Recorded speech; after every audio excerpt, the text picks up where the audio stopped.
ಬೆಳಗಿನ ಸೂರ್ಯ ನಿಧಾನವಾಗಿ ಉದಯವಾಗುತ್ತಾನೆ. ಹೊಸ ಸೇತುವೆ ಮೇಲೆ ಜನರು ಜಾಗಿಂಗ್ ಮಾಡುತ್ತಿದ್ದಾರೆ.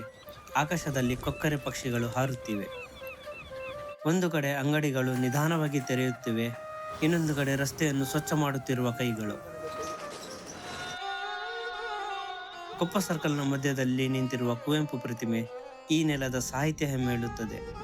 ವಿಶ್ವೇಶ್ವರಯ್ಯ ನಿರ್ಮಿಸಿದ ಕುರುವಳ್ಳಿ ಸೇತುವೆ ಇಲ್ಲಿನ ಇತಿಹಾಸ ಮಹತ್ವವನ್ನು ನೆನಪಿಸುತ್ತದೆ. ತುಂಗಾ ನದಿಯ ತೀರದಲ್ಲಿರುವ ರಾಮ ಮಂಟಪ ಈ ಊರಿನ ಶಾಂತಿಯನ್ನು ಹೇಳುವ ಒಂದು ಸುಂದರ ಸ್ಥಳ.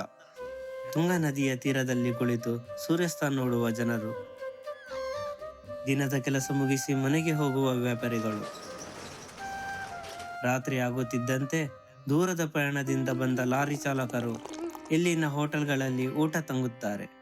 ಶಾಂತಿ, ಪ್ರಕೃತಿ, ಸರಳ ಜೀವನ, ಇದು ನನ್ನ ತೀರ್ಥಹಳ್ಳಿ.